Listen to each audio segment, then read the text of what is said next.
32।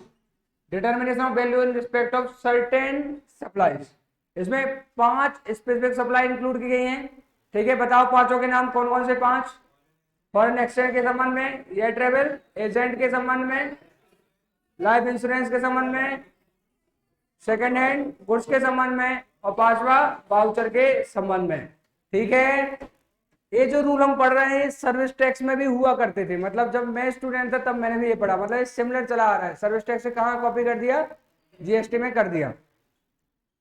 Okay, देखें तो हमने पढ़ा पहले तो कि ये जो रूल पढ़ रहे हैं हम ये ऑप्शनल हैं, ये आपको फॉलो करना जरूरी नहीं है, आप अपने नॉर्मल रूल से भी वैल्यू निकाल सकते हैं। जैसे एयर ट्रेवल एजेंट कैसे वैल्यू निकालेगा? सिंपल सी बात है, आपको वो टिकट कितने में बेच रहा है और कंपनी से उसने टिकट नहीं, कंपनी से उसने कितने में खरीदी है, आपको कितने में बेच रहा है, जो डिफरेंस है वो उसकी वैल्यू ऑफ सप्लाई है। सही है? ओके, तो यहां देखें, हम शुरू करते हैं रूल नंबर 32 सब रूल 2। ये सब रूल 2 है ना? Special provision related to determination of value of service of purchase और sale of foreign currency including money changing. तो फॉरेन करेंसी के सेल और परचेज के संबंध में अगर हम स्पेशल रूल के हिसाब से वैल्यू निकालें तो फिर कैसे निकाली जाएगी, इसके उन्होंने 2 मेथड आपको दिए हुए हैं। ठीक है, तो the value of service in relation to purchase और sale of foreign currency including money changing is determined by either of 2 method, by either of 2 methods. दो में से कोई भी मेथड आप चुन सकते हैं। देखिए कौन से मेथड? पहला मेथड, और यहाँ एक, हाँ तो कंफ्यूज ये नहीं होना है, मेथड पहला है केस 1 और केस 2 है, बहुत सरल है, आप 2 मिनट के लिए थोड़ा कंसंट्रेट करें, खत्म हो जाएगा। देखो ऐसा हो सकता है कि आप जब मनी एक्सचेंज के लिए गए हैं तो हो सकता है कि एक जो करेंसी है वो रुपी हो और दूसरी करेंसी फॉरेन करेंसी हो। सही है? ऐसा भी हो सकता है कि जब आप करेंसी के एक्सचेंज के लिए गए हो तो आपने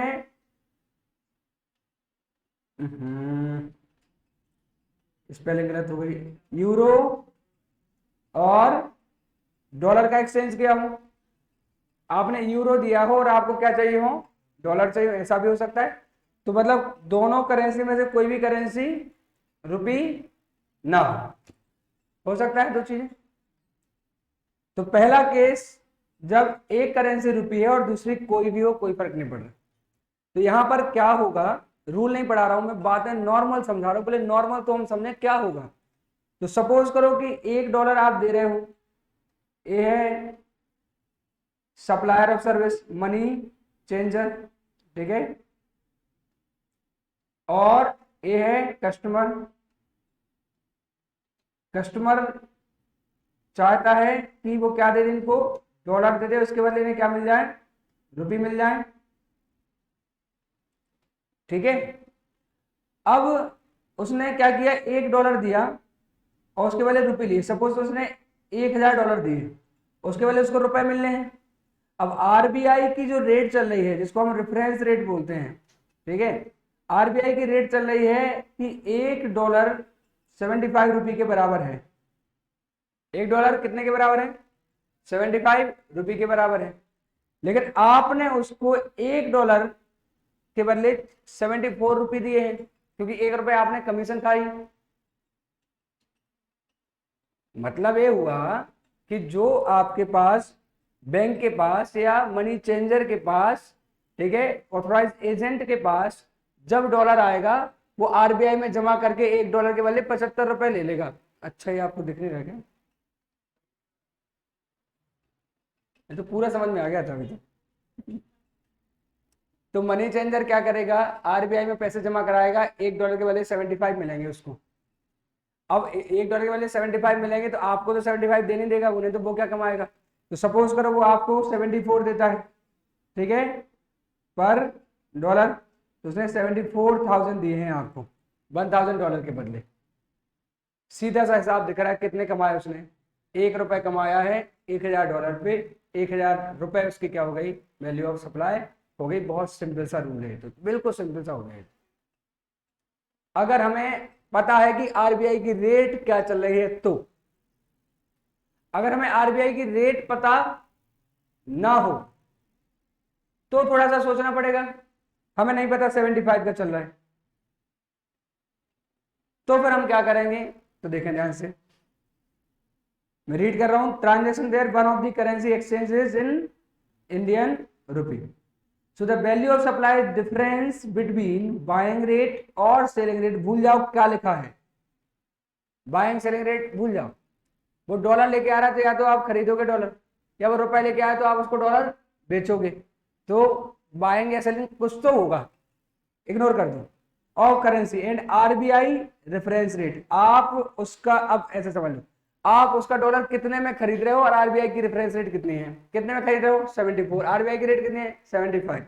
तो बोला कि the value of supply is difference between buying और selling rate of currency and RBI reference rate for that currency at the time of exchange multiplied by total unit of foreign currency, है ना। तो हमने बोला हाँ समझ गए हम, 75 माइनस 74 इंटू 1000, तो 1000 रुपये का जो आ रहा है वो हो गई वैल्यू ऑफ सप्लाई। मुझे ही लग रहा है कुछ भी टेक्निकल है कि मैं इसको समझाऊं, मतलब बात सिंपल सी है, बोर हो जाएंगे हम बोलूंगा दोबारा तो। अब ये तो है कि मुझे आरबीआई की रेट पता हो, लेकिन हो सकता है कि मुझे आरबीआई की रेट ही पता ना हो। तो however if RBI reference rate for a currency is not available, then value of supply is 1% of what, the gross amount of Indian rupee provided received by person changing the money। $1 है, $1 है, तो रुपए का तो एक ही amount है और एक तो डॉलर का है। जैसे इस ट्रांजेक्शन में रुपए का कितना दिख रहा है 74,000, डॉलर का कितना दिख रहा है $1000, तो डॉलर भूल जाओ। 74,000 का कितना परसेंट उन्होंने बोला 1% बन जाएगी वैल्यू ऑफ सप्लाई। मतलब बताओ 74,000 टू 1% कितना होगा 740 वैल्यू बन जाएगी। मैं रिपीट कर रहा हूं, आखिरी बार बोल रहा हूं और समझ में भी आ जाएगा आपको। आपको पता है कि आरबीआई 75 का रेट है, आपका ट्रांजेक्शन 74 पे हुआ, $1 की वैल्यू है। $1000 का ट्रांजेक्शन हुआ है, 1000 वैल्यू हो गई। $2000 का ट्रांजेक्शन हुआ तो 2000 वैल्यू हो गई। कोई डाउट, कोई डाउट। अब अगर आरबीआई की रेफरेंस रेट ना पता हो, मतलब हमें 75 पता ही नहीं है, हमें बस इतना पता है कि वो $1000 लेके आया था, उसके बदले में 74,000 रुपये दिए गए हैं, तो हम क्या करें। तो उन्होंने बोला जो भी अमाउंट रुपए वाला दिख रहा है उसका 1% क्या माना जाएगा, वैल्यू ऑफ सप्लाई माना जाएगा। बात खत्म। ओके, फिर से बोल दोगे, अगर रेफरेंस रेट पता है तो रेफरेंस रेट और जिस रेट पे ट्रांजेक्शन हुआ उसका डिफरेंस इनटू यूनिट तो मल्टीप्लाई करोगे। अगर नहीं पता रेफरेंस रेट तो जो भी रुपए आपने लिए हैं या दिए, वो डॉलर लेके आया तो रुपए दिए हैं, वो रुपए लेके आया तो डॉलर दिए होंगे। तो जो भी रुपए दिख रहे हैं आपको उस ट्रांजेक्शन के अंदर, उस रुपए का कितना 1%, रुपए का 1%। डॉलर का 1% निकाल लोगे तो उसको रुपए में कन्वर्ट कैसे करोगे, आरबीआई की रेफरेंस रेट तो पता ही नहीं है, किसका 1% निकलेगा, रुपए का निकलेगा, सिंपल सी बात। ओके, ये हुआ पहला केस जब कम से कम एक करेंसी किसमें है, रुपी में है और दूसरी कोई और है। तो हमने रुपए की या तो रेफरेंस रेट से डिफरेंस निकाल लिया या जो रुपए का अमाउंट है उसका 1% निकाल लिया। ऐसा हो सकता है कि दो करेंसी हो और दोनों रुपी ना हो, कोई डॉलर देके और पाउंड लेना चाहता है या डॉलर देके यूरो लेना चाहता है, हो सकता है या नहीं हो सकता है, हो सकता है। फिर उस केस में किसका परसेंटेज निकालेंगे, तो वो बोला है कि उस केस में ऐसा करो कि वो तो डॉलर के बदले यूरो ले रहा है, उसको भूल जाओ, उससे मतलब ही नहीं। आप बताओ उतने ही डॉलर को रुपए में कन्वर्ट करते तो कितने रुपए आते, और उतने यूरो, जितने भी यूरो दिए गए होंगे, जितने डॉलर उसके बदले में मिले होंगे, तो जो भी डॉलर और यूरो इन्वॉल्व है, सपोज करो $1000 के बदले में 800 यूरो दिए गए हैं, $1000 के बदले में कितने यूरो दिए गए हैं 800। ठीक है, तो दूसरे केस में हम क्या करेंगे, 1000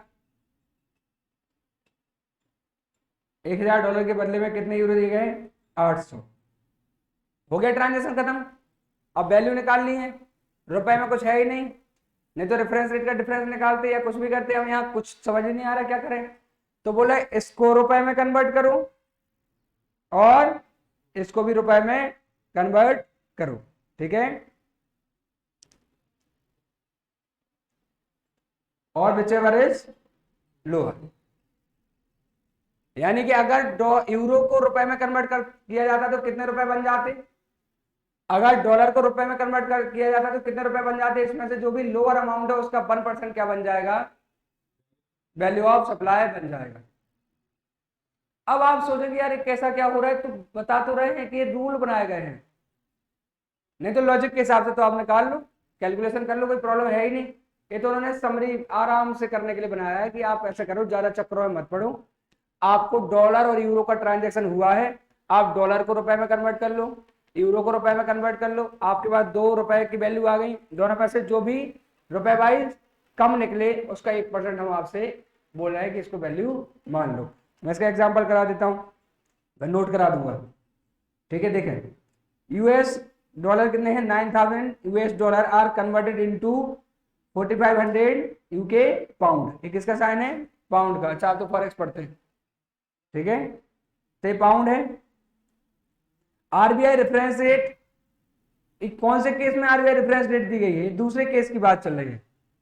ठीक है, RBI reference rate at that time for US dollar is 74 and for UK pound is 98 पर UK pound. In this case neither of the currency exchange is Indian rupee. Indian rupee में कुछ नहीं है, डॉलर के बदले pound दिया गया है। डॉलर 74 का है, यूके 98 का है। बताओ डॉलर कितने हो रहा है? रुपए में कन्वर्ट करके बताओ जरा कैलकुलेटर पे। तो डॉलर को हम रुपए में कन्वर्ट करके देखें कितना होता है? 4,41,000। अगर हम पाउंड को कन्वर्ट करके देखें कितना होता है? 6,66,000। इसमें से विचेवर इज लोअर, क्या है लोअर? 4,41। उसका कितना परसेंट ले लो? 1% ले लो, वैल्यू ऑफ सप्लाई बन जाए। ठीक है, प्रिजम्पटिव है, अदरवाइज मैं लॉजिक समझाता। मैं 1 मिनट में आ रहा हूँ ना, 1 मिनट, एक बार read कर लेना इसको।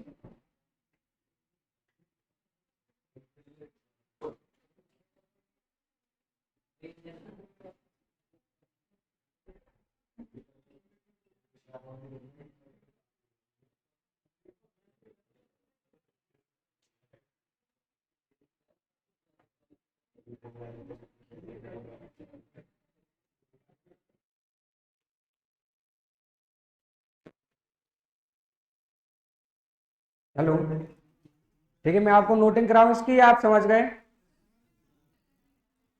ठीक है, मैं एक बार नोटिंग करा देता हूँ, थोड़ा सा करा देता हूँ। ठीक है,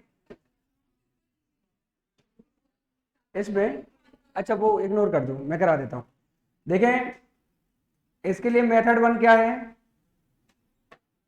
ओ, ये तो कुछ भी लिखा है यहाँ। कौन सा रूल पढ़ रहे थे हम? ठीक है, फॉरेन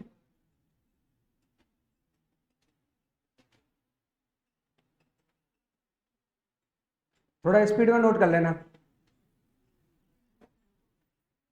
ये पढ़ रहे हैं हम मेथड 1। मेथड 1 में case 1, one currency is rupee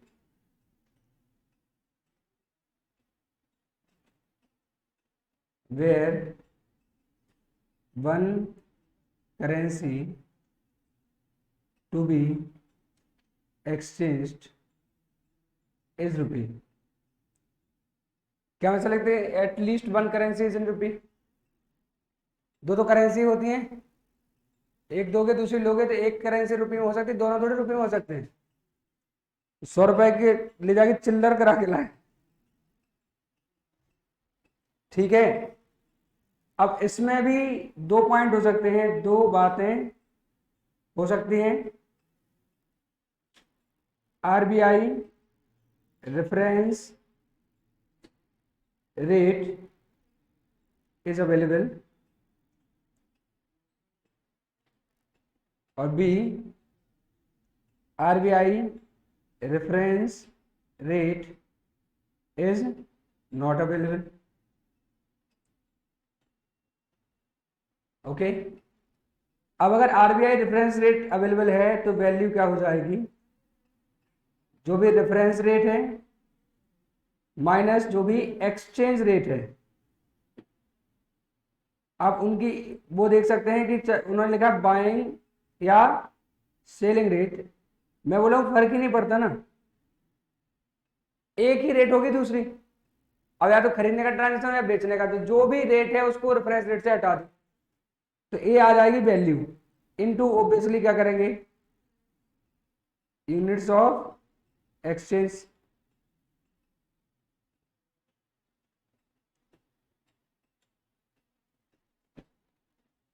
okay, ठीक है। एग्जाम्पल आरबीआई रेफरेंस रेट, एक मिनट बताओ क्या बोल, रेफरेंस रेट सपोज करो 63 है पर डॉलर, ठीक है, और बाइंग रेट जो चल रहा है वो है 62.20 पर डॉलर, और यूनिट्स कितनी है 5000 डॉलर।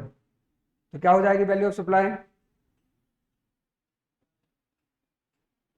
कितना भी कठिन बना लो क्वेश्चन कठिन नहीं बन सकता। यूनिट्स मतलब डॉलर्स, कितने डॉलर हैं 5000 डॉलर हैं, जिनको हमें कन्वर्ट कराना है। आरबीआई की रेफरेंस रेट 63 है, लेकिन अगला बंदा हमें कितने दे रहा है 62.20 दे रहा है। तो कितने रुपए का उसने मार्जिन कर लिया, 63 माइनस 62.20 इंटू 5000 डॉलर। तो एक पे कितना हो जाए 80 पैसे कमाया वो एक पे, तो 4000 रुपए हो गया, इससे ज्यादा क्या लिखवाऊंगा, ठीक है। आरबीआई रेफरेंस रेट अवेलेबल नहीं होगी तो क्या होगा, ध्यान रखना कि एक करेंसी रुपी में और एक अदर करेंसी है, तो जो भी अमाउंट रुपी में है उसका 1% खत्म।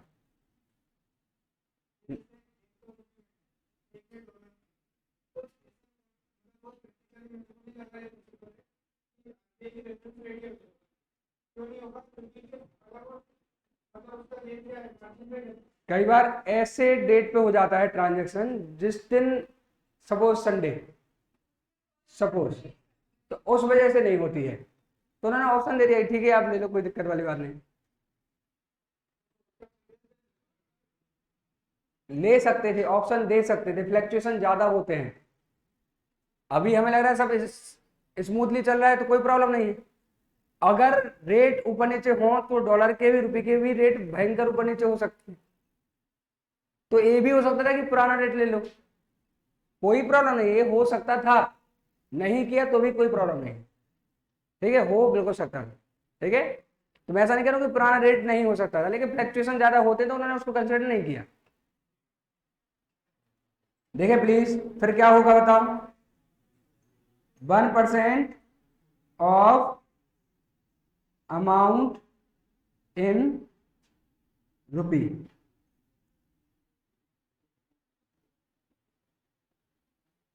एग्जाम्पल समझा दे रहा हूं,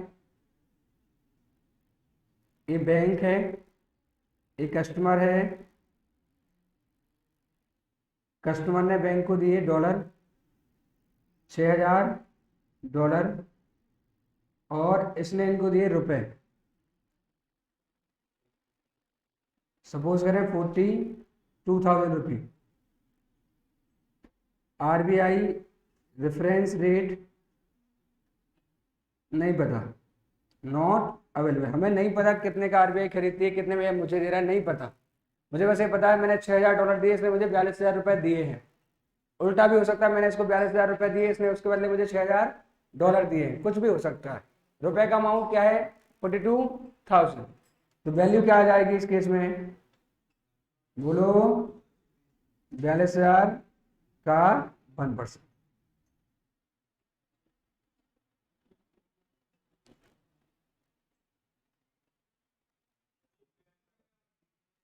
क्या ये वैल्यू है? नहीं, इंक्लूसिव ऑफ टैक्स नहीं है। हो सकता है इसके ऊपर जीएसटी लगाया जा रहा।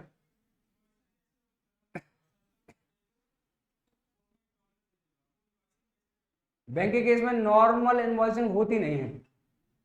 नॉर्मल बात यह है कि इनवॉइसिंग होती नहीं है।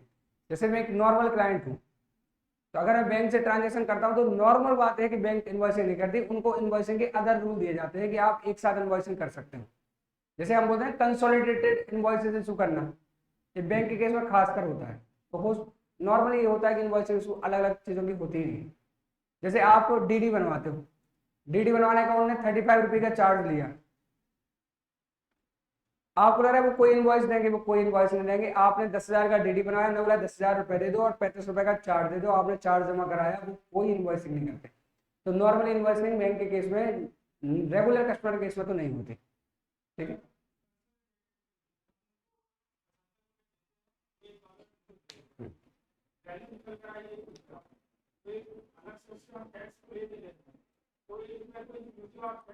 अगर हम उनसे अलग से अमाउंट नहीं ले रहे होंगे, जो कि ज्यादातर चांस है कि हम उनको स्पष्ट इतना बताएं, रेगुलर कस्टमर के केस में ये होगा, बड़े कस्टमर के केस में बिलिंग होगी।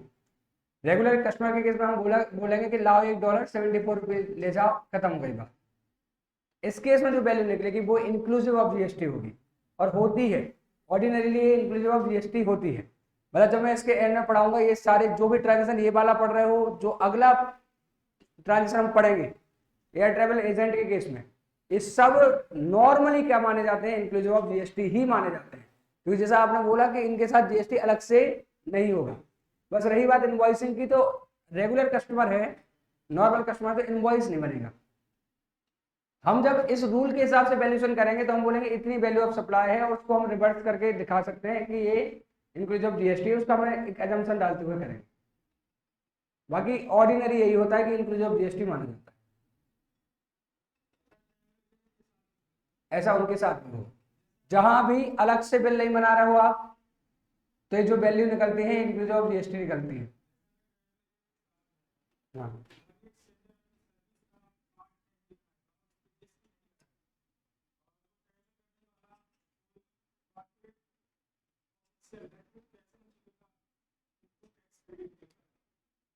ये ऑप्शन होता है कंसोलिडेटेड का तब जब कस्टमर रेगुलर होता है और जब वो हमसे इनवॉइस मांगता नहीं। मैं स्पेशली पढ़ाऊंगा इनवॉइस का, बैंक के केस में इनवॉइसिंग की प्रोविजन ही है सेपरेट। बैंकिंग केस में या मनी चेंजिंग के केस में मैं बस इतना बता रहा हूं अभी कि ऑर्डिनरीली ये पॉइंट होता है, ऑर्डिनरली ये प्रोविजन होता है कि जो ये अमाउंट होता है इंक्लूसिव ऑफ टैक्स होता है। जैसे मैं यहाँ बताता हूँ कौन सा था, ये वाला पॉइंट देखिए आप, यार 63 की आरबीआई की रेट है, 62.20 पे आप खरीद लेते हो। ठीक है, तो यहाँ जो अमाउंट दे रहा है ये 4,000 आपको साफ साफ दिख रहा है, ये क्या है, इतना ही अमाउंट इसने सर्विस के रूप में लिया है। अगर इसकी सेपरेट बिलिंग नहीं है तो इसी को हमें रिवर्स करना पड़ जाएगा, क्योंकि केवल उसने 4,000 लिया है पूरे ट्रांजेक्शन का। प्लीज सुने, इनका क्वेश्चन क्या है, इनका क्वेश्चन ये है कि क्या जो भी अमाउंट निकल रहे हैं इंक्लूसिव ऑफ टैक्सेस मानेंगे या नहीं मानेंगे। ठीक है, तो जैसे आप इस एग्जाम्पल को देखो, आपका खुद का आंसर क्या बोलता है आप मुझे बताओ। ए वाला ट्रांजेक्शन है जो, जिसमें हमने क्या किया है, 63 रुपए का डॉलर चल रहा है, लेकिन हमने कस्टमर को 62.20 रुपए दिए हैं। इतना हमारा ट्रांजेक्शन हो गया, $5,000 लिए इस रेट पे। तो हमने कितना रुपए चार्ज कर लिया उससे कमीशन के रूप में, 4,000 चार्ज कर लिया कमीशन के रूप में। नॉर्मल क्या होता है, जब ऑर्डिनरी कस्टमर हम जैसा जाता है, ठीक है, जिसका यही काम नहीं है, तो उनको सिंपल सा बोलेंगे कि ठीक है इतने रुपए का आपका काम हो रहा है, वो आपको जो भी अमाउंट बनेगा वो दे देंगे। उनकी सेविंग कितनी हो रही है, अगर हम अंदर घुस के देखें तो उनकी 4,000 रुपए की सेविंग हो रही है। मतलब उन्होंने कमीशन जो चार्ज करी है पूरे ट्रांजेक्शन पे 4,000 करी है। ठीक है, इसके अलावा उन्होंने आपसे कोई टैक्स मांगा ही नहीं है। आप तो उन्होंने 62 रुपये 20 देके भेज ही दिया है, और आरबीआई की रेट 63 है, मतलब कमीशन बीच का 80 पैसा है, और उसी पैसे में 80 पैसे में ही कमीशन भी है और टैक्स भी है, क्योंकि इसके अलावा उन्होंने आपसे कुछ लिया ही नहीं। तो जब मैं कल क्वेश्चन की प्रैक्टिस कराऊंगा तो आपको मैं इसकी कैलकुलेशन समझाऊंगा भी कि हम क्वेश्चन में कैसे करें। अभी हम पढ़ रहे हैं एग्जाम्पल, एग्जाम्पल परफेक्ट नहीं होते और लंबे नहीं होते, तो उसको बात को बीच में छोड़ देते हैं कि हाँ इसको हम वैल्यू मान लेंगे। ठीक है, जैसे हमने पढ़ा था इंटरेस्ट को हम वैल्यू में कंसिडर करेंगे। जितने भी एग्जांपल पढ़े हमने उसमें लिखा कि हाँ चलो डिले चार्जेस के केस में इंटरेस्ट को हम वैल्यू का पार्ट मानेंगे, उसके बाद कुछ नहीं लिखा। तो मैंने जैसे आपको बोला कि यार हम इंटरेस्ट लेंगे तो अलग से जीएसटी नहीं लेंगे, इंटरेस्ट अकेला आता है हमारे पास, तो मैंने आपको बताया कि उसको हम रिवर्स कर लेंगे। जब मैं इसे क्वेश्चन कराऊंगा आपको तो पर्टिकुलर हर पॉइंट पे बता दूंगा किस तरीके से करना है, और ऑर्डिनरीली बता रहा हूँ ये इंक्लूसिव ऑफ जीएसटी माना जाता है, ऑर्डिनरीली। ठीक है, अनलेस के हम स्पेसिफिक बात करेंगे। ठीक है, तो हम जब कल क्वेश्चन करेंगे तो हम इस पर और डिस्कस करेंगे, मैं इसका क्वेश्चन भी करा दूंगा। ओके, अब अच्छा आप कुछ सोचो, बताओ इसके अलावा क्या लिया उसने, कुछ लिया क्या? तो क्या इसका जीएसटी वो अपनी जेब से भरेगा? नहीं भरेगा। क्या ये सर्विसेज में इंक्लूड है? हाँ ये सर्विसेज में इंक्लूड है, फॉरेन एक्सचेंज। आ रही बात समझ में आपको? और वो इतना ही पैसा चार्ज कर रहा है तो यही इंक्लूसिव ऑफ जीएसटी बन जाएगा, इसी पे लगेगा जो भी लगेगा। ठीक है, आप नॉर्मल समझे, आप टिकट एजेंट के पास जाते हैं, आप उससे टिकट खरीदते हैं, वो आपको 1000 की टिकट 900 में दे देता है, उसने बीच में कितना कमीशन कमाया? 100। तो उसने 100 रुपए की सर्विस दी, कुछ ना बोला जाए तो 100 रुपए क्या होगा? एक्सक्लूसिव ऑफ जीएसटी होगा या इंक्लूसिव ऑफ जीएसटी होगा? 100 की टिकट वो आपको 900 में, 900 की टिकट वो आपको 1000 में दे रहा है, बस ट्रांजेक्शन खत्म हो गया, उसने बीच में 1000 रुपए कमाए, भाई उसकी वैल्यू ऑफ सर्विस भी है और उसी पे उसको क्या देना है? जीएसटी भी कलेक्ट किया है उसने, वो इंक्लूसिव ऑफ जीएसटी ही होगा। क्लियर हो रहा है आपको? सोचो नहीं होगा इंक्लूसिव ऑफ जीएसटी तो फिर क्या होगा? वो क्या या तो साफ साफ एक्स्ट्रा लेगा, तो वो तो बात ही खत्म हो गई अगर वो एक्स्ट्रा ले ले, और नहीं ले तो इंक्लूसिव ही तो होगा। मैं समझ तुम्हारी बात में समझ गया, लेकिन बस ये है ना कि हर बार हम इसको रिवर्स करके, जैसे जैसे आपने पढ़ा, उन्होंने साफ साफ लिखा कि जो इंटरेस्ट आएगा, बात समझने अच्छे से, उन्होंने लिखा जो इंटरेस्ट आएगा उसको हम वैल्यू ऑफ सप्लाई में ऐड करेंगे। बाद में मैंने समझाया कि इंटरेस्ट जो आएगा उसके अंदर जीएसटी अलग से नहीं मिलेगा, तो हम इसको रिवर्स करके इंक्लूड करेंगे। तो जब मैंने क्वेश्चन कराया तो हमने उसमें रिवर्स करके इंक्लूड करा था, याद आ रहा है क्या आपको वो?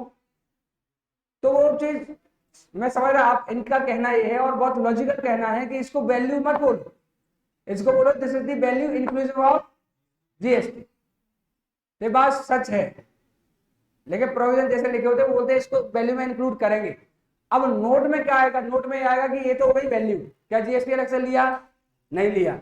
तो कॉमन प्रोविजन ये है, जनरल प्रोविजन ये है कि अगर आप किसी से अमाउंट चार्ज करते हैं जिसपे जीएसटी लगना था और आप जीएसटी का अमाउंट अलग से चार्ज नहीं करते हैं तो माना जाएगा जो अमाउंट चार्ज किया गया है वो इंक्लूसिव ऑफ जीएसटी। ये नॉर्मल बात, ठीक है, शायरी चल रही, सुनो पागलों, क्लियर हुआ तुम्हें? सुनो सुनो, एक बीच वाले करे यस सर, अच्छा लगा जो भी हुआ। देखो भूल ही गए होंगे क्या पढ़ रहे थे, मेथड 1 पढ़ रहे थे जिसमें केस 1 हमने पढ़ा there one currency is to be exchange rupee, एक करेंसी रूपी है, उसका हमने डिस्कशन करा। अब हम पढ़ रहे हैं केस 2 जहां कोई भी करेंसी रूपी नहीं। Case 2 when none of the currency is rupee. ठीक है, ओके। इस केस में क्या होगा? तो पहले एग्जांपल लेता हूं फिर पॉइंट लिखवाता हूं। एग्जांपल क्या होगा? ये बैंक और ये कस्टमर, कस्टमर क्या करता है, इनको डॉलर देता है, सपोज $1000 देता है।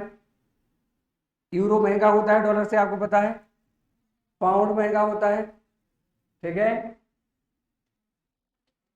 तो इसके बदले उन्होंने क्या किए, यूरो दिए, ठीक है, और कितने यूरो दिए, सपोज करें 700 यूरो दिए, ट्रांजेक्शन खत्म हो गया। अब हमें निकालनी है वैल्यू ऑफ सर्विस, निकालनी है इसमें से value of service. So value of service क्या होगी, या वैल्यू ऑफ सप्लाई क्या होगी? तो यहां उन्होंने बोला कि ऐसा करो, आप एक बार यूरो को रुपए में कन्वर्ट कर लो, एक बार डॉलर को कन्वर्ट कर लो, विचएवर इज लोअर का 1%। तो होगा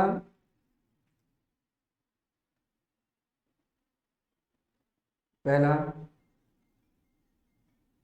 रुपी वैल्यू ऑफ यूरो, दूसरा रुपी वैल्यू ऑफ डॉलर। ठीक है, तो मैं यहाँ लिख देता हूँ आरबीआई की रेफरेंस रेट क्या है।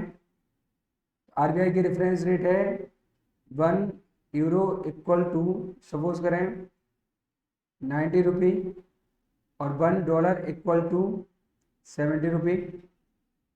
ठीक है,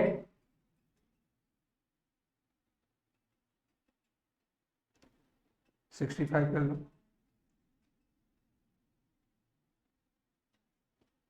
ठीक है, तो अब क्या हो जाएगा, रुपी वैल्यू ऑफ यूरो कितनी हो जाएगी 700 इंटू 90 और ये हो जाएगी 1000 इंटू 65 हो जाएगी 65,000 और ये हो जाएगी 63,000 विच एवर इज लोअर। क्या है लोअर 63,000, इसका इंटू क्या हो जाएगा, वैल्यू क्या हो जाएगी 1% ऑफ 63,000, तो क्या हो जाएगा 630। इतना होगा जब none of the currency is in rupee. जब एक भी रुपी में नहीं है तो दोनों को रुपी में कन्वर्ट करना है, और जब एक रुपी में है तो है रुपी में, तो डिफरेंस बताओ तो ठीक है, नहीं तो उसी के 1% लगा दो। ठीक है, ओके पक्का। ठीक है, देखें फिर तो गड़बड़ हो जाएगी, उनके नियम के हिसाब से ये काम ही नहीं करेगा अगर आरबीआई की रेफरेंस रेट ना हो तो, क्योंकि और कोई तरीका है ही नहीं ना हमारे पास कि हम उसको कन्वर्ट कर लें रुपए में। ठीक है, फिर जो नॉर्मल प्रोविजन है उसके हिसाब से दिमाग लगाना पड़ेगा आपको कि आपने कितना क्या कमाया। देखें हम पढ़ रहे हैं मेथड 2, ये पहला मेथड था। मेथड 2 प्रैक्टिकली उन्होंने और सरल बनाया है, और क्या बनाया है देखें, the person supplying the service में also exercise the following option based on slab rate to ascertain the value of service. However, once opted, he cannot withdraw it during the remaining part of the financial year. बोले ये वाला option भी वो चुन सकता है, बस withdraw नहीं कर सकता फिर बीच में। ठीक है, अगर वो करेंसी एक्सचेंज करता है 1,00,000 रुपए तक की। ठीक है, कितनी करेंसी एक्सचेंज करता है, एक कस्टमर के केस में बात कर रहे हैं। एक कस्टमर आया और उसने डॉलर दिए और हमने उसको 80,000 रुपए दिए। कितने दिए 80,000 रुपए, तो मिनिमम वैल्यू मानी जाएगी 250 रुपए। मिनिमम कितनी मानी जाएगी 250 रुपए, 250 तो मिनिमम मानी जाएगी, या फिर 1% of gross amount of currency exchange और 250 विच एवर इज हायर। 250 में विच एवर इज हायर का मतलब क्या हो गया, मिनिमम कितना 250, इतनी तो हो गई whichever is higher. Okay, हाँ देखें अगर उसने एक्सचेंज किया है 1,00,000 से लेके 10,00,000 तक का एक्सीडिंग 1 लाख, तो देखो 1,00,000 का 1% कितना होता है 1,000, तो उसकी वैल्यू हो ही गई। अब 1,00,000 से ऊपर 10,00,000 तक कितने 9,00,000 के ऊपर कितना, मतलब जो भी अमाउंट होगा, हो सकता है उसने 6,00,000 का एक्सचेंज किया हो, तो 1,00,000 का तो 1%, बचे 5,00,000 का कितना 0.5%, कितना हो जाएगा 6,00,000 के केस में 1,00,000 का तो 1% हो जाएगा 1,000 रुपए, और 5,00,000 का 0.5 मतलब 2,500 रुपए, तो हो जाएगा 3,500। 9,00,000 का अमाउंट है, बताओ क्या होगा 9,00,000, तो 1,00,000 का तो 1,000 रुपए हो जाएगा 1% के हिसाब से, 8,00,000 का 0.5 मतलब 4,000, तो कितना हो जाएगा 5। चलो पूरा 10,00,000 है, क्या होगा 1,00,000 का 1% कितना 1,000, और 9,00,000 का 0.5 मतलब 4,500, मतलब कितना हो जाएगा 5,500 हो जाएगा। ठीक है, तो 1,000 और 0.50% of gross amount of currency exchange minus 1 lakh. तो अगर हम बात करें यहाँ 10,00,000 हो गया, तो 10,00,000 पे कितना हो जाएगा 1,000 प्लस 9,00,000 का 0.5% 4500। तो कितना हो जाएगा? कोई डाउट? चलो ये बताओ, अगर 10 लाख से ज्यादा हो तो बताओ 10 लाख तक कितना हो चुका है? 5,500 हो चुका है 10 लाख तक, और उसके ऊपर का 0.1%। रेट हम क्या करते जाएंगे? कम करते जाएंगे। Of the gross amount of currency exchange minus 10 lakh और 60,000 विच एवर इज लोअर, यानी मैक्सिमम कितना? मतलब एक व्यक्ति से वही कहना चाह रहे हैं कि आप मैक्सिमम एक्सचेंज का कितना कमीशन ले सकते हैं? 60,000। कमीशन की रेट जो होती है वो आरबीआई के द्वारा रेगुलेटेड होती है। आप मनमानी कमीशन नहीं चार्ज कर सकते, मैक्सिमम रेट ऑफ कमीशन होती है। उस मैक्सिमम रेट के नीचे आप कम रेट रख सकते, क्योंकि बैंक कंपटीशन करेंगे। तो कंपटीशन कैसे करेंगे? रेट को कम करके। मैक्सिमम तो फिक्स है। क्यों मैक्सिमम फिक्स है यार? क्योंकि डॉलर दुकानों पे तो मिलते नहीं है, मिलते हैं केवल बैंक में ऑथराइज डीलर के पास। अगर उनको छूट होगी आपको वही जितने में एक्सचेंज करना है करो, तो सारे लोग आपस में मिलकर रेट क्या कर लेंगे? बढ़ा लेंगे। अब बढ़े हुए रेट हैं तो कस्टमर जाए कहाँ? कहीं और जा भी नहीं सकता, या तो उसको बैंक जाना पड़ेगा ऑथराइज डीलर के पास। इसीलिए आरबीआई ने क्या करा है? अपर लिमिट रखा रखी है, इसके ऊपर कमीशन नहीं जाएगी। नीचे आपको कम करनी कर लो, उससे कस्टमर का नुकसान नहीं है, आप अपनी कॉम्पिटिशन में कम कर लो। लेकिन आप सोचोगे आपस में प्लान करके और रेट बढ़ा दो, तो ऐसा पॉसिबल नहीं है। मैक्सिमम रेट आरबीआई डिसाइड करते। एक बार इसको रिवाइज कर लेना, ये दूसरा ऑप्शन है। मतलब अभी तक हम क्या पढ़ रहे थे? एक्सचेंज रेट वगैरह सब डिफरेंस कर रहे थे, इन्होंने बोला सब भूल जाओ। ये ध्यान रखो कि आप एक कस्टमर को 1 लाख रुपए तक का एक्सचेंज दे रहे हैं, तो फिर क्या करें?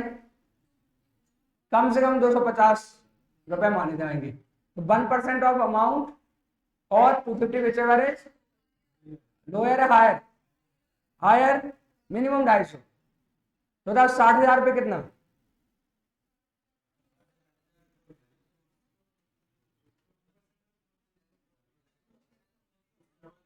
कैलकुलेटर मत क्या करो, 2 जीरो हटा दो यार। 60,000 में से 1% लगाना, क्या कर रहे हो? कैलकुलेटर चला रहे हो? Chartered accountant. ठीक है, 600। ओके, क्लियर है? 7,50,000 रुपये कितना? 7,50,000 रुपये कितना? कैलकुलेटर ले लो आप। 1 लाख का तो कितना हो गया? 1,000। और 6.5 लाख का 50%, ठीक है 3,750। टोटल कितना हो गया? 4,750। ओके, पक्का? 60 लाख रुपए पे निकाल के बताओ कितना? 60 लाख पे, 60 लाख रुपए का एक्सचेंज है। 60 लैक्स का एक्सचेंज है, बताएं कितना?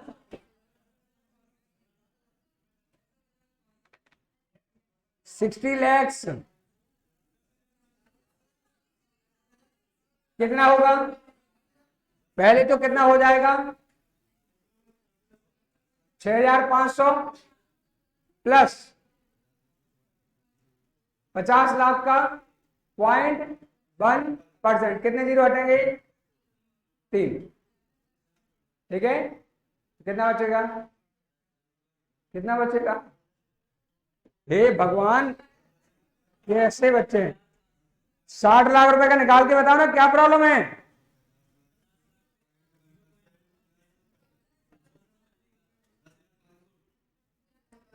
दस हजार पक्का?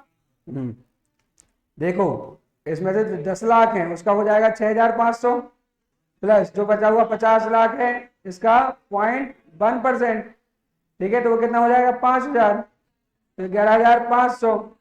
मैक्सिमम कितना?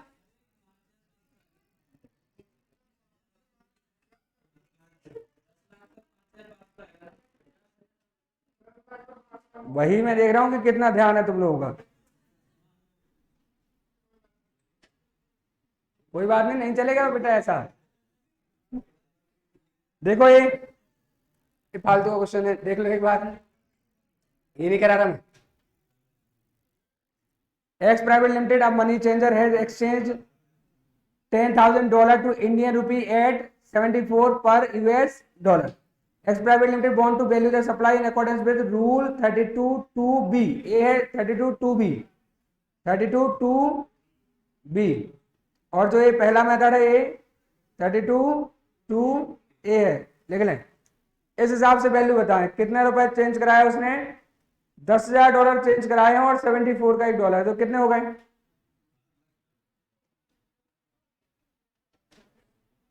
7,40,000 हो गए। बोलो 1 लाख पे कितना हो जाएगा, 1,000, ठीक है। बचे हुए 6,40,000 में कितना हो जाएगा, इंटू 0.5%, कितना कितना हो जाएगा, ठीक है।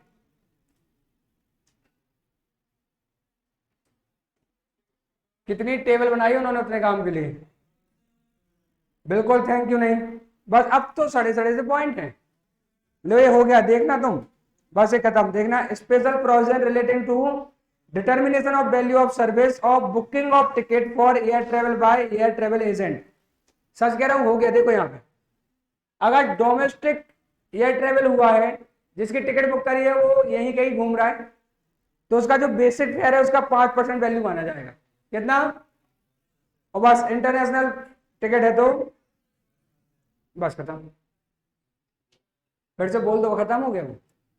एयर ट्रेवल एजेंट के केस में अगर वो डोमेस्टिक फ्लाइट दी है उसने, ठीक है, डोमेस्टिक एयर ट्रेवल हो रहा है जो व्यक्ति के लिए टिकट काटी है, तो कितना, उसको टिकट दे दी आपने। अब टिकट का जो बेसिक फेयर है, फिर उसमें लग्जरी चीजें जुड़ी होंगी, सब चीजें जुड़ी होंगी, बेसिक फेयर है जो, उसका 5% आपकी आपकी क्या मानी जाएगी, वैल्यू ऑफ सप्लाई मानी जाएगी। अभी हमारे बेसिक का 5% आपको कमीशन मिलती होगी। और अगर इंटरनेशनल एयर ट्रेवल है तो बस 10% मानी जाएगी। बेसिक फेयर वो फेयर कहलाता है जिसमें वाकई में जिस फेयर का परसेंटेज ग्रुप में इन लोगों को कमीशन मिलती है, ठीक है। तो इन्होंने बोला बेसिक फेयर क्या होता है, तो air fare on which commission is normally paid to the air travel agent by the airlines. तो नॉर्मली जिस प्राइस का कमीशन मिलता है उसी को बेसिक फेयर बोल रहे हैं। तो 5% डोमेस्टिक में माना जाएगा, 10% इंटरनेशनल में माना जाएगा। ऐसा क्यों है कि इंटरनेशनल में ज्यादा है, एक तो बेसिक फेयर बहुत ज्यादा होगा, ठीक है, और अदर चीजों का मार्जिन बढ़ जाता है, खाने पीने का, बाकी चीजों का मार्जिन बहुत ज्यादा बढ़ जाता है, ठीक है। चलो ये देखो, UVN sons is an air travel agent compute the value of supply of service made by the firm during a month with the help of following particular furnished by it. देखो डोमेस्टिक बुकिंग है, उसका basic fair है 1,09,000, other charges हैं इतने, taxes हैं इतने, total value of ticket इतना है, इंटरनेशनल बुकिंग इतनी है। बताओ क्या करेंगे, सुन थोड़ी रहोगे, क्या करोगे, बस याद कर लेना कि पहले कॉलम का 5 कॉलम ये कहलाते, पहले तो ये याद कर लो, ठीक है, और ये रो कहलाती हैं।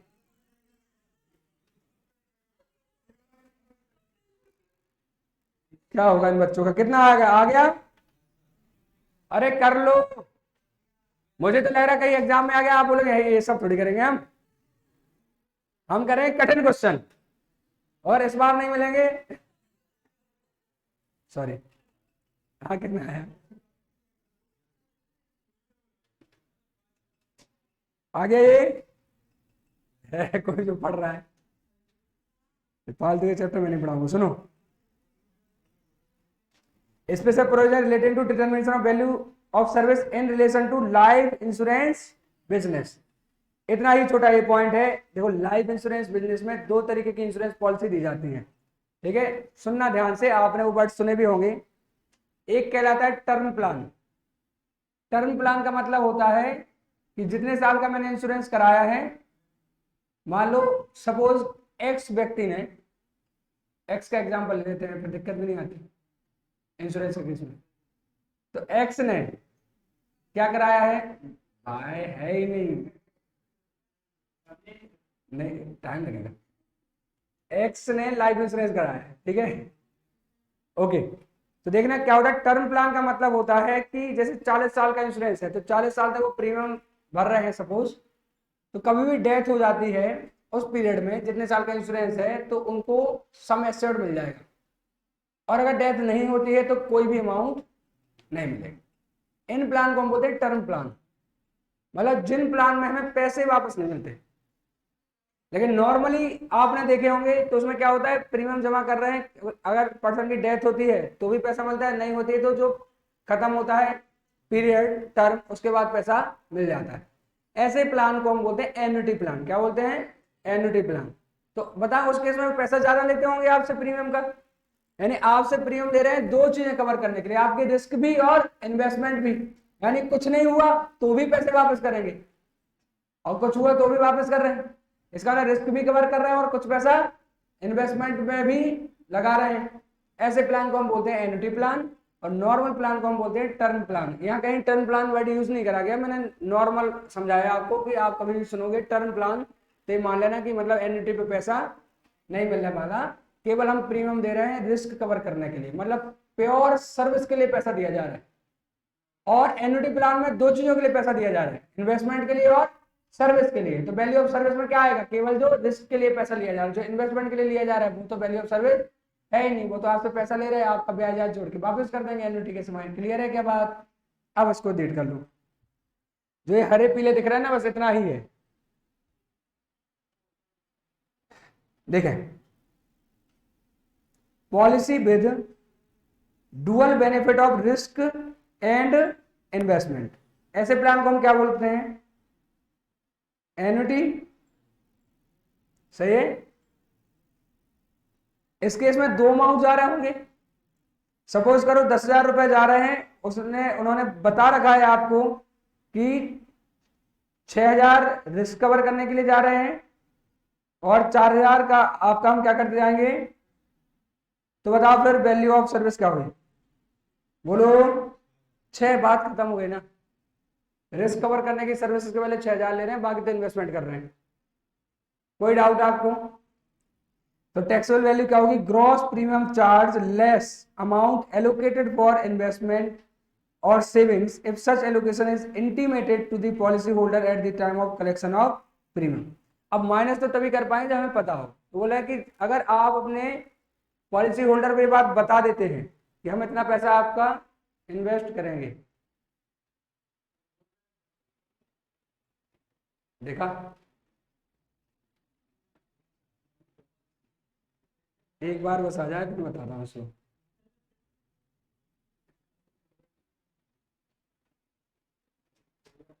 ठीक है, वो अपना टाइम पास करा, अपना टाइम पास।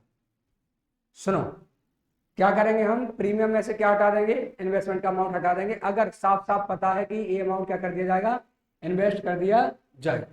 दूसरे पॉइंट में लिखा हुआ है single premium annuity policy. Single premium annuity policy, ये क्या होती है, एक बार प्रीमियम देना पड़ता है, ह्यूज अमाउंट लिया जाता है और लाइफ लॉन्ग इंश्योरेंस हो चुका है, एक ही प्रीमियम देना है। ऐसे इंश्योरेंस कौन लोग कराते हैं, जिनको ये पता है कि आज तो मेरे पास पैसा है लेकिन पता नहीं कल होगा नहीं होगा, तो मैं इंश्योरेंस तो 40 साल का चाहता हूं लेकिन मुझे नहीं पता मैं 40 साल प्रीमियम भर भी पाऊंगा या नहीं भर पाऊंगा, तो बोले अभी ले लो जितना पैसा लेना है। ठीक है, इसको हम बोलते हैं सिंगल प्रीमियम एन्युटी पॉलिसी। इस केस में क्या मानेंगे हम वैल्यू, तो काफी गड़बड़ हो रहा है।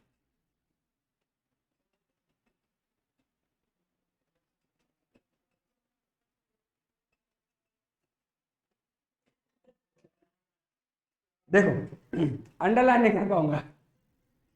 सिंगल प्रीमियम एन्युटी पॉलिसी में क्या होगा, टैक्सेबल वैल्यू इक्वल टू होगी 10% ऑफ सिंगल प्रीमियम चार्ज। कितना, आपको नहीं दिखेगा, मैं करते हूं। 10% of single premium charge from the policy holder where allocation for investment और savings is not intimated to the policy holder. अगर हमें ये नहीं पता कि, हे भगवान, एक बार और ट्राई करते हैं हम, एक बार ट्राई करें। अगर हमें इन्वेस्टमेंट का अमाउंट अलग से नहीं पता तो प्रीमियम का 10% हम मानेंगे वैल्यू। ठीक है, single premium annuity policy case में। अदर केसेस में क्या होगा, अदर केसेस में टैक्सेबल वैल्यू मानी जाती है 25% of premium charge from the policy holder in first year. First year में 25% वैल्यू मानी जाती है और बाकी ईयर में 12.5% तक क्या मानी जाती है, वैल्यू मानी जाती है। और अदर केसेस में जहां policy with only risk cover, अगर पॉलिसी में केवल रिस्क कवर है तो फिर तो सोचना ही नहीं है। रिस्क ही कवर है ना, तो पूरा अमाउंट क्या बन जाएगा, एंटायर वैल्यू बन जाएगा। एक बार रिवाइज कर लो ना थोड़ा सा प्लीज, है ना, नहीं तो गड़बड़ हो जाएगी। इसको बंद कर देता हूँ मैं, अगर होगा तो ठीक है, नहीं तो बंद कर दूंगा, अभी छोड़ दो उसको। इसको रिवाइज करेंगे पहले और फिर सारा रिवाइज करेंगे जो हमने आज पढ़ा, फिर आपकी छुट्टी हो जाएगी। ठीक है, लाइफ इंश्योरेंस के केस में हमने पढ़ा जहां एन्युटी प्लान होता है, इन्वेस्टमेंट का अमाउंट अलग से पता होता है और रिस्क का अमाउंट अलग से पता होता है, तो टोटल में से हम क्या कर देते हैं, इन्वेस्टमेंट को हटा देते हैं, बाकी वैल्यू बन गया। दूसरा केस मैं बोल रहा हूं जहां केवल रिस्क कवर की गई है, इन्वेस्टमेंट है ही नहीं, पूरा अमाउंट। तीसरा जहां इन्वेस्टमेंट भी है और सिंगल एन्युटी प्लान है, एक बार प्रीमियम भरना है, एन्युटी प्लान है और उसमें थोड़ा सा अमाउंट इन्वेस्टमेंट का भी है, उसमें कितना परसेंट, 10% माना जाएगा। अदर केसेस में क्या होगा, फर्स्ट ईयर का प्रीमियम है तो 25% वैल्यू और बाकी प्रीमियम में 12.5% तक वैल्यू मानी जाए। यानी किसी से थर्ड ईयर का प्रीमियम लेके आए तो उसके अंदर वैल्यू कितनी मानी जाएगी, 12.5। पहले साल सर्विसेज ज्यादा देते हैं, फिर तो केवल प्रीमियम कलेक्ट करके जमा कर रहे हो, उसमें सर्विसेज का काम नहीं है। मतलब मैं फिर से बोलूं, आप समझोगे इस बात को, एजेंट जब पहले साल इंश्योरेंस करता है ना तो उसको कमीशन बहुत ही ज्यादा मिलती है क्योंकि क्लाइंट लाया वो पहली बार। अब तो क्लाइंट आ गया, अब रेगुलर उसका प्रीमियम आता रहेगा तो उसमें से 1% अभी भी उसको कमीशन मिलती रहेगी, लेकिन अब एक फिक्स मिलेगी। और जब पहली बार क्लाइंट लाएगा तो उसको बहुत ही ह्यूज कमीशन मिलेगी। जैसे पहली बार में कितना वैल्यू मानना है, 25% और बाद में कितना मानना है, 12.5%। कोई डाउट आपको? ये बंद कर देता हूँ और रिवीजन हम करते हैं। 2 मिनट रुक जाए आप, 2 मिनट रुक जाए। ठीक है, हमने आज क्या क्या पढ़ा, आज हमने वैल्यूएशन के रूल पढ़े। ठीक है, 15.4 में कुछ चीजें पढ़ी और 15.5 में हमने कुछ पढ़ी। वैल्यूएशन रूल में रूल नंबर 27 से हमने शुरू करा, जो कि था किसके केस में, कुछ मनी मिलती है और कुछ नॉन मॉनिटरी मिलता है। तो इंटरनल उसका सीक्वेंस क्या था, ओपन मार्केट वैल्यू ले लो या फिर मनी प्लस मनी इक्विवेलेंट ले लो या फिर value of like kind and quality ले लो। फिर रूल नंबर 30, फिर रूल नंबर 31। गुड्स के केस में आप डायरेक्ट 31 पे जंप कर सकते हैं, गुड्स सॉरी सर्विस के केस में जंप कर सकते हैं। 27 और 28 किस बारे में पढ़ा था हमने, रिलेटेड और डिस्टिंक्ट पर्सन के केस में चाहे कंसिडरेशन हो या ना हो, क्योंकि हमें उससे कोई फर्क पड़ना ही नहीं, एक्चुअल कंसिडरेशन हटा देंगे। तो इसमें भी सेम ही है ऑलमोस्ट। क्या है, ओपन मार्केट वैल्यू, दूसरा मनी वाला तो है ही नहीं, तो तीसरा क्या, लाइक काइंड एंड क्वालिटी ले लो। फिर रूल 30 का, फिर रूल 31 ले लो। 29 में हमने क्या पढ़ा, प्रिंसिपल और एजेंट के केस में पहले ऑप्शन वाला पॉइंट हटा दो तो क्या होगा, ओपन मार्केट वैल्यू और rule 30, rule 31। Open market value की जगह उसके पास ऑप्शन है, वो क्या ले ले, 90% ऑफ सेल वैल्यू, जिसपे रेसिपिएंट क्या करता है, लाइक आइटम को बेचता है। ये 29 पढ़ा। 30 में हमने पढ़ा कॉस्ट प्लस 10% यानी 110% ऑफ कॉस्ट। 31 में हमने पढ़ा रीजनेबल बेसिस पे लेना है सेक्शन 15 को कंसीडर करते हुए। ये हो गया 15.4 के। 15.5 के जो नोटिफाइड ट्रांजैक्शन है उसमें से पहला था 31A। 31A में पढ़ा हमने लॉटरी और एक्शनेबल क्लेम, जहां विनिंग के चांसेस हैं। लॉटरी के केस में क्या होगा, फेस वैल्यू का 100 डिवाइडेड बाय 128% और जो प्राइस है, नोटिफाइड प्राइस है, उसका 100 128%, जो भी इन दोनों में से ज्यादा। सिंपल सा तो है कि फेस वैल्यू और नोटिफाइड प्राइस जो ज्यादा है उसका 100 डिवाइडेड बाय 128 कर लो, क्योंकि वही तो ज्यादा होगा। ठीक है, लॉटरी खत्म। अब एक्शनेबल क्लेम के केस हमने क्या पढ़ा, जो भी प्राइस है, जितने रुपए आपने सट्टे में लगाए, तो जो फेस वैल्यू या फिर जो अमाउंट जो आपने टोटलाइजर को दिया है वो आपकी वैल्यू ऑफ सप्लाई बन जाएगा। ये हमने पढ़ा विनिंग के चांसेस के केस में। 31A पढ़ा हमने। 31A के बाद हमने पढ़ा 32 में सब रूल 2, 3, 4, 5 है ना, जो भी सीक्वेंस था। तो हमने सबसे पहले पढ़ा 32.2 मनी एक्सचेंज के केस में, 32.3 एयर ट्रेवल एजेंट के केस में, 32 सब रूल 4 लाइफ इंश्योरेंस केस में। इतना हम पढ़ पाए। तो शुरू से फॉरेन एक्सचेंज केस में एक मेथड, दूसरा मेथड। पहला मेथड देखें, पहला मेथड में हमें गुणा भाग करने हैं और दूसरे मेथड में तो आप देखो 1 लाख तक दिया क्या, 1 लाख से 10 लाख तक दिया क्या, 10 लाख से ज्यादा दिया क्या, वो हो गया। पहले मेथड में 2 केस हो सकते हैं, एक करेंसी रुपए हो, दूसरा केस कोई भी करेंसी रुपए ना हो। एक करेंसी रुपए है तो अगर आरबीआई की रेफरेंस रेट है तो डिफरेंस ले लो, रेफरेंस रेट नहीं है तो जो भी रुपए का अमाउंट है उसका 1%। दोनों करेंसी रुपी नहीं है, दोनों को रुपए में कन्वर्ट करो, whichever is का 1%। क्लियर है। अब दूसरा मेथड है, या तो ये चुन लो या दूसरा मेथड चुनोगे तो फिर आप फाइनेंशियल ईयर में उसको कभी क्विट नहीं कर पाओगे, कंटिन्यू रखना पड़ेगा। क्या है, अगर एक्सचेंज का अमाउंट 1 लाख रुपए तक है तो कम से कम तो 250 रुपए, 1% और 250 whichever is हाई। और 1 लाख से लेकर 10 लाख तक है तो 1 लाख का तो हो ही गया 1%, 1000 रुपए, और जो भी ऊपर है उसका 0.5%। 10 लाख के ऊपर है तो वहां तक का कितना हो गया, 5500 और प्लस 0.1%। क्लियर हो गया। एयर ट्रेवल एजेंट के केस में हमने पढ़ा, डोमेस्टिक ट्रेवल है तो 5% बेसिक फेयर का, और इंटरनेशनल फ्लाइट है तो 10% बेसिक फेयर का। फिर हमने पढ़ा लाइफ इंश्योरेंस के केस में, लाइफ इंश्योरेंस के केस में अगर एन्युटी प्लान है और उसमें पता है इन्वेस्टमेंट का अमाउंट कितना है तो पूरे प्रीमियम में से इन्वेस्टमेंट हटा दो। ठीक है। अगर केवल रिस्क कवर है तो पूरा अमाउंट बन जाएगा। अगर रिस्क प्लस इन्वेस्टमेंट है और सिंगल प्रीमियम वाला एन्युटी प्लान है तो 10% ऑफ प्रीमियम ले लो। नॉर्मल केसेस में क्या करें आप, फर्स्ट ईयर का अगर प्रीमियम आया है तो 25% उसका माना जाएगा, अदरवाइज 12.5% माना जाए। ठीक है। इसके क्वेश्चन भी कल करा दूंगा, और 2 सब रूल और बचे हुए हैं। इतने ही छोटे थे जितना एक बात के 2 पढ़ रहे थे ना हम, लेकिन